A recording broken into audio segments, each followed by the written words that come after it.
Welcome back to Stinging Back. Thank you for being with us today. Today is just M and I am A, and the title of today's episode is Real Predators versus Sting Decoys. Why they are not the same. When people hear the phrase online predator, many picture a sinister stranger lurking in a chat room preying on unsuspecting children. But what decades of research actually show is something far quieter and far more insidious. Today on Stinging Back, we're breaking down the difference between actual online child sexual exploitation and the undercover sting operations that dominate media headlines, to explain why many things don't reflect the real dynamics of abuse, grooming, or victimization. So this is what real online predators do and how they choose and groom their victims. Let's start with what the science actually tells us about how most online predators operate. In their landmark 2008 article, Online Predators and Their Victims, Myths, Realities, and Implications for Prevention and Treatment, psychologists Dr. Janice Wolak, Dr. David Finkelhor, Dr. Kimberly J. Mitchell, and Dr. Michelle L. Ibarra examined hundreds of internet-initiated sex crime cases. They found that the dominant public stereotype, violent strangers abducting children, is largely inaccurate. Instead, most of these cases more closely resemble statutory rape scenarios, where adults meet adolescents online, they build relationships, and gradually introduce sexual behavior. That's right. Wallach and her colleagues observed that many victims are adolescents, often teens, who engage in relationship-like interactions with adults they meet online. These encounters typically involve conversation, trust building, and emotional connection before any sexual content or in-person meetings ever occur. The researchers also found that offenders frequently target minors with specific vulnerabilities. Teens who are socially isolated, struggling with depression, dealing with unstable home environments, or who have experienced prior abuse. And this is where grooming comes in. Grooming isn't sudden or even obvious. It's gradual and psychological. A linguistic analysis conducted by Melissa Wallace at Cornell University examined real chat transcripts from convicted offenders and identified a consistent progression. Friendship and rapport building, followed by emotional trust and exclusivity, and only later the introduction of sexual content. Now that's important because that's very different from how these online sting operations that are conducted by law enforcement and vigilantes work, right? They don't establish, that friendship and trust to begin with. They just jump into sex right away. So I want you guys to note that. And that process can take weeks or even months. By the time sexual topics appear, the adolescent may already feel emotionally bonded, validated, or dependent. This is not a trap sprung overnight. It's manipulation that unfolds slowly. Other peer-reviewed research, including studies by Black, Wallace, Woodworth, and Hancock, confirms this pattern. Offenders adapt their language over time, offering empathy, encouragement, and affection before shifting towards sexualized communication.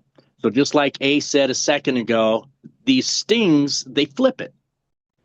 They put it on adult, sexualized hookup sites where the topic is something sexual. That's what they do in the stings. Right. So from the beginning, it's understood that the communication that is going to occur on the site that they're on is going to be sexual or for sexual purposes. And so the research shows something completely different when it comes to the real online predator cases.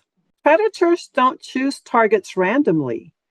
Research shows they can scan social media profiles with open access, looking for signs of loneliness, attention seeking, frequent selfies, emotional disclosures, or posts expressing distress. These signals can indicate a teen who is more susceptible to emotional manipulation. Once contact is established, grooming continues. Attention, affirmation, gifts, emotional support, all designed to build trust and dependency before any sexual solicitation or offline contact occurs. Which reminds me, that's also why we see the pattern in these sting operations where the decoys are requesting for the men to bring them something like food, um, or or they'll request, bring condoms or lube or things like that, um, or bring me an icy or candy. And that's because they know that real predators, they groom their victims with things like that, with gifts. Um, Right, and they want to show emotional support by giving gifts. Yeah, okay, I see where you're going with that. right. So that's what they're using that, they're exploiting that, um, using that to set up these men to look like these dangerous child predators. Like, oh, he showed up, with these things because he was grooming the minor child. And sometimes they show up with alcohol and drugs, but they don't tell you that it is because the decoy requested and sometimes even demanded that he bring those things. Right, and that's another point to this episode is showing that real predators, the real groomers, they're calculated. They know what they're doing. In the stings where these guys are approached or suddenly brought into this scenario, they're not calculated. When the decoy says, "Hey, I'm kind of hungry. Can you stop and get me a Big Mac?" The, the guy, he doesn't think that's going to look, he says, "Yeah, sure, you're hungry. Okay, I'll do that." Yeah, The he's giving. calculated parts come from the decoy. Yes, exactly. That's what I was going to say. The decoy is the one who's calculated and knows very well what they're doing, and they are, deliberately manipulating and exploiting the man to use them to create these fake child predator cases because it creates benefits for them. And Right. that's the whole purpose of them. So, this is the harsh reality supported by decades of research. Most online sexual exploitation begins with friendship and emotional manipulation, not force or violence. And prevention strategies must reflect that reality. So it does not begin with they met one day on a hookup site and immediately started talking about a sexual hookup, which is how the sting operations work. In reality, if a real minor were to come across a man online who is immediately, talking sexually to them and talking about a sexual hookup, those real minors are going to block him and move on. They're not going to spend any time entertaining that conversation unless they're up to something like these decoys and these sting operations, unless they want to set them up and maybe they want to rob them, assault him, or they want to cause some kind of harm to him, would be the only purpose why they would continue to engage in that conversation and provide an address to meet him in person. Right. And that's one of the things that I've argued these stings lack. Even in real life between two adults, the larger percentage of it, they're looking for an emotional connection first. It Yes. is, it does happen to where someone will meet online and hook up within 30 minutes. Yeah, it does happen. But the majority, the higher percentage, people are looking for an emotional connection first. Yes, and real predators know that. They know how to exploit that, and they look for victims that are vulnerable that they can manipulate emotionally and psychologically to get them to do the things that the predator wants that victim to do for him or for her, because some predators are women as well, even though we don't see any of them caught in these online sting operations that are supposedly protecting children from online predators. Women being predatory. Oh my gosh. Yeah, that's a whole we'll have to do an episode on that one. We Yeah, haven't perhaps talked we should. Yeah, Yeah. we haven't talked about that one yet. So let's look at how many of these sting operations are structured and why they're often very different. Okay, so talking about the sting operations, the decoys, the bait, the arrests, and how often they play out in practice. In many of these high-profile stings, law enforcement or vigilante groups use adult volunteers posing as minors inside adult-only sexual venues, dating apps, or hookup forums. Well, that's These something, I don't mean to interrupt, but, that's something to think about also. These decoys are adults. Do they really know how a 13-year-old, 14-year-old, 11-year-old, how they're going to act? Yeah, sure, they might be educated, but they still have the more adult mind. Well, they're clearly not educated in like child psychology and how a person the age that they are pretending to be would really behave. Like if you're going to pretend to be a 13-year-old, maybe you should learn first about how 13-year-olds behave, not just how they talk. Like just because you got online and misspelled some words and used some words that, some kids use, you throw around some of those words, that doesn't mean you are behaving like a 13-year-old. A Right. 13-year-old would not be out there soliciting random adult male strangers for sex, acting like they're desperate for it, and providing an address. And here it is, come meet me for this. I'm looking forward to this. That is not the behavior of any 13-year-old. So I think it's important to point out that, these decoys are clearly not educated in child psychology and in, human development. And I Right. think And that should be the part of the next thing. training. Yeah, the next things that you say are going to emphasize on that a little bit too. Yeah. So these decoys are typically not vulnerable. They're not isolated or emotionally needy, and they're certainly not behaving that way. Instead, they often present as confident, sexually forward, and sometimes initiate explicit sexual conversation almost immediately. If you contrast that with real grooming, there's no gradual trust building, no emotional manipulation over time, just immediate sexual solicitation. And that difference matters because what many sting operations are actually testing is not whether someone uses grooming tactics on vulnerable youth, but whether an adult will respond to sexualized prompts under false pretenses. So, in other words, instead of identifying those who exploit adolescent vulnerability through manipulation, many stings capture adults who respond to explicit sexual invitations, scenarios that do not reflect how most real world exploitation occurs. And remember, these men were targeted to begin with because the decoys knew that these men were in a place where they were seeking a consensual casual sexual encounter. And And most that likely is vulnerable. Yeah. And yes, exactly. And they exploited that vulnerability. These men are vulnerable, and that is why they targeted them.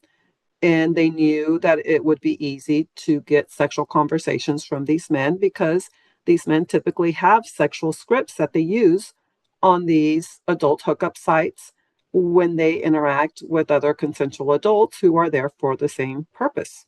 So, this mismatch can mislead the public into believing these operations mirror real abuse dynamics, when in reality, they often test behavior that would never occur outside of the sting itself. Which leads to another argument that we are constantly making. We don't get all the details. The media does not give you all the details. They give you just what you need, enough to be angry that someone was talking to a minor online. You don't know the whole scenario. Yes, there's a reason they don't give you all of the details, and that's because they are deliberately misleading you to believe that this could have been your children that these men could have targeted online, when in reality, these men didn't target any children at all. They were very intentionally seeking consensual adults in the right places for this, and they were obviously seeking consensual casual encounters in the right places for that. Yeah, because of this mismatch, we risk misunderstanding what genuine sexual exploitation actually looks like. We teach parents and communities to watch for the seedy chat room stranger, when research shows the real danger often looks like a seemingly kind adult who slowly builds trust with a teenager. As Wallach and her colleagues emphasize, effective prevention requires developmentally appropriate education, acknowledging that adolescents naturally explore relationships while clearly explaining the legal, ethical, and psychological dangers of adult teen sexual involvement. Research also highlights that the most vulnerable youths, those with trauma histories, mental health struggles, social isolation, or unstable environments, are disproportionately targeted. When public resources focus heavily on sensational sting arrests and the vigilante actions, real prevention efforts, education, mental health support, and early intervention are often underfunded or ignored. Sting operations may generate headlines, but if they don't reflect how real predators operate, they can create a false sense of security and distort policy priorities. Now, I want you to notice there has never been any vigilante group or any ICAC task force, that's Internet Crimes Against Children, that has ever put out any education to the public or to any parents about young teens using adult hookup sites to meet random adult men to engage them in sexual conversations. And they're not out there saying, parents, look out for that and please talk to your children, because we have come across some children that are on there engaging random adult strangers in sexual conversations, and they're inviting them over to meet, to have a casual sexual hookup. These are places where consensual adults, meet other consensual adults for casual sexual encounters, and your children are on those sites engaging in that behavior. Not once have I ever heard any police officer or any vigilante group put out any information about that. So it's clearly not something that anybody is truly concerned about. It's not something they truly believe is happening. And I have yet to find any information where, any real teenager did that. I know there's, real teenagers that have been on these sites, but they are not out there announcing, hey, I'm a minor and I'm here looking for a man to invite to come over, for a casual sexual encounter. And so they are deliberately misrepresenting those facts. Yeah, so what does the research actually recommend?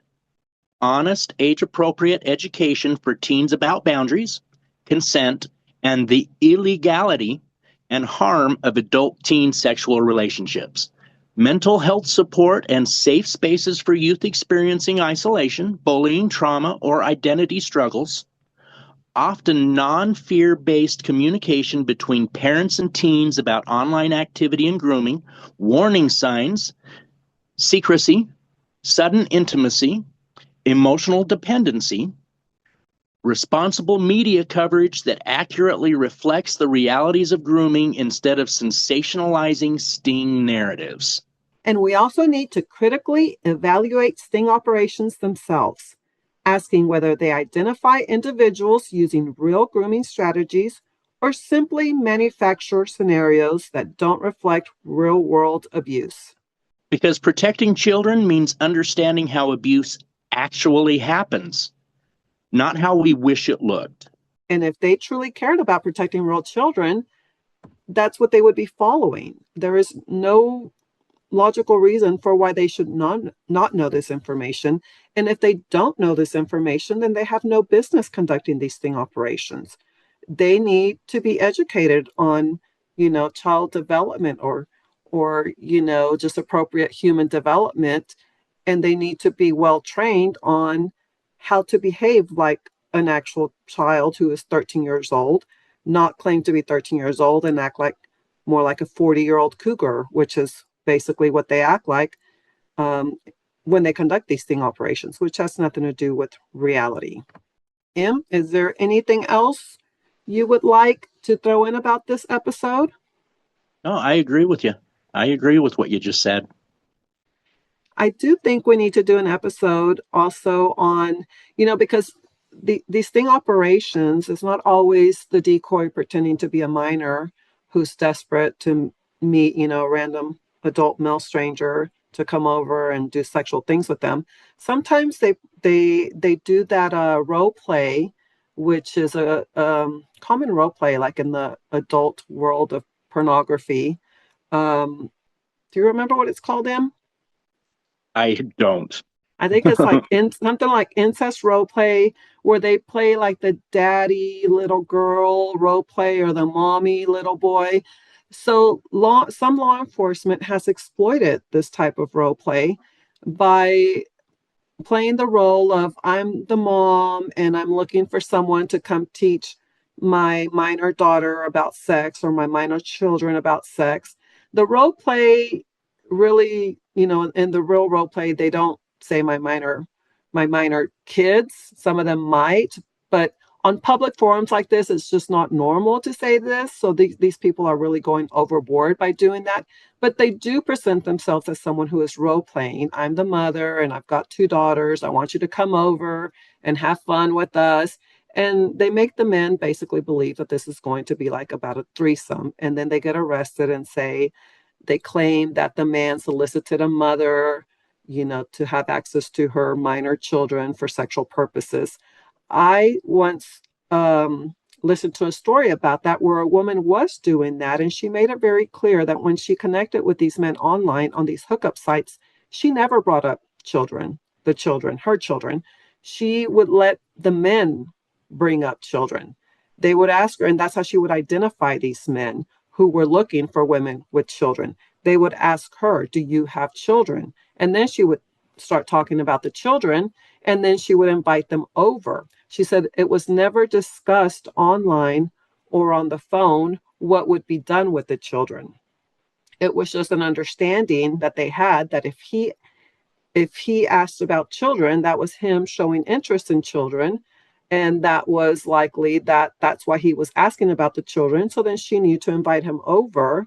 And then once he showed up in person, then they would move forward, with their understanding of that he was going to be there to sexually abuse the children. And she would probably receive payment for that, or I'm not sure if she was doing it for payment or just because she was just a really sick person like that. But that is how that works. She was not going on there just offering her children sexually to random strangers because, of course, she did not want to get caught. Yeah, I have. I know what you're talking about, and yeah, the situations in Washington, and we do know of several cases like this where the mother is volunteering the children very openly in these conversations, and there's brothers volunteering sisters or younger brothers, et cetera, et cetera. Or Yeah, we sisters have volunteering sisters their volunteering sisters. sisters. Yeah, yeah, we have seen quite a few cases like that, but it's done it's not done in secret, like you're explaining. So the mother in these scenarios, she already gets her John, and then somewhere in some of the communication, something might be very lowly implied, but she doesn't wait to make that other proposition until the John is with her, and she says maybe for extra pay, I have a underage daughter in the other room. Right. But it's like they So they're know how very to secretive. it's like they know how to find each other, but yes, but they're very careful about the communication online or on the phone because they don't really know who they're talking to. And of course, they're going to be worried that they may be talking to a police officer themselves, right? If it's a mother who's pimping out her children, she's not going to be offering them to just random strangers online because she doesn't know if she's talking to a police officer and she doesn't want to get caught. So that's why they're very careful about it. And they don't discuss it until the man shows up in person. She meets him in person. She sees what his true intentions are, and they move forward from there. That's how that Yeah. works. So they're not even doing that part right either. And it's not because they don't know how it really works. It's just because they're exploiting the situation. Um, with the role play and making those men believe that this is just adults who have some kind of strange role playing, and they're entrapping the men. That's what it comes Right. down to. Yeah. In most of these stories, the guy is saying, "No, I wanted to be with the mother. I wanted to be with the older sister." And when I'd gotten there, if there really was someone underage, I would have said, "No, I came here for you, not the kid." Yeah, and the guys don't even understand why this person is so aggressively trying to push children on them, because they've never seen anything like that, and to them that's foreign. They don't know. They're not predators. They weren't looking for children. They don't understand why this woman is so persistent, or this older sister or older brother is so persistent, or father, on, no, please take the children. This isn't for me. This is for the children. That's just really weird and awkward. And Yeah. so a lot of these men will play along with that role play just because they want to know more about this really odd situation. And like, as somebody told me one time, one of the men, his mother worked for Child Protective Services, and so he knew you cannot report something, and you gotta, unless you have like proof of it, or there's real reason to believe it. And of course, an online conversation on an online hookup site like this, anything goes. Anybody can be whoever they want. You can say you are whoever you want, however old you are. That doesn't mean it's true. And so that's why his goal was, play along with this narrative, because they were very aggressive about it. I'll show up, I'll confirm, I'll see who this woman is, and I'll report her for what she's doing if it is real. But he wasn't sure. So that's why he played along and he showed up. And guess what? He got arrested. He got accused of being a dangerous child predator who was trying to abuse children. And Right. It gets me thinking about, one of our friends. In fact, he did one of the episodes with us. The attorney friend of ours yes, was talking about the movie and story Minority Report. These scenarios like that gentleman that you were just talking, well, like the man you were just talking about, he wants confirmation. Is this really, if this is really a woman offering up her children, I want to confirm that before I report it. But he doesn't get the chance. He doesn't get the chance because he's swooped up and arrested. He says, well, I wanted to confirm, while he's talking to the police, and the police say, no, you weren't. You were coming over here to abuse these children. well, of course, because that's, their whole intent was to create a fake case. And we've watched the Chris Hansen videos, and it's gaslighting to the nth degree. And that's Right. exactly But what these the police. Minority Report story is that they're trying to prevent a crime from happening, but there's, different lines that it could follow. The man could have really been wanting to confirm, to report, but And no, police are gaslighting and changing that story, saying, you were really here to abuse these children. And of course, they hide exculpatory evidence and evidence of entrapment. And that's part of the gaslighting. It's no different than how they coerce false confessions. When they tell, Right. when they've, in the past, when they've coerced false confessions from vulnerable people, and they say, oh no, you murdered this person, you probably just forgot, you blacked it out because you blocked it out, or you blacked out because it's just so horrific what you did, and so your brain, you can't wrap your mind around it, so you're protecting yourself from it, and that's why you just forgot that you did it. But this person, before they died, they told me that you did it. And the person starts believing that maybe that is true, maybe I did do it, and I blocked it out because it's so horrific and I don't understand how, but maybe, and they can convince someone that they actually Yeah. did do it. And that's what's happening in a lot of these cases. They are convincing some of these men that they actually were trying to rape a minor when they never were. Right. Well, no, it doesn't matter how many times you say you weren't. I wanted confirmation. No, you weren't. You were really going to abuse these children, and nobody's going to believe you. You better just admit to it and take the plea deal, because nobody's going to believe you otherwise. Right. And they convince these men that if they just say that that is what they were trying to do, that it's going to go better for them. And that's how Yeah. they are coercing these false confessions. And Alex Rosen with Predator Poachers is known for this. And these men don't understand, the victims don't understand that they are being coerced to say something that's just not true, because then they can use that against them. Well, he admitted to it. He confessed that he was here, to have sex with a minor, or that he wanted to do this, or he confessed or admitted to having, CP and so forth. But that's what's happening. They're gaslighting them and they're coercing them to say these things. Right. I try to think about where all this stuff started. Who was the first ICAC operative that sat down and went, okay, so our experiences with online predators. First, they look for an emotional connection and they manipulate emotionally, and in this grooming process, um, we should use these same techniques, but Well, let's flip them. Let's flip them and let's go right to the sexual conversation. I wonder who the first ICAC trainer, or who was the first decoy that decided to flip all this stuff and do it this way. based on what I know or what I've seen, I just recently watched a documentary, Predators. This started with the group out of California, Perverted Justice.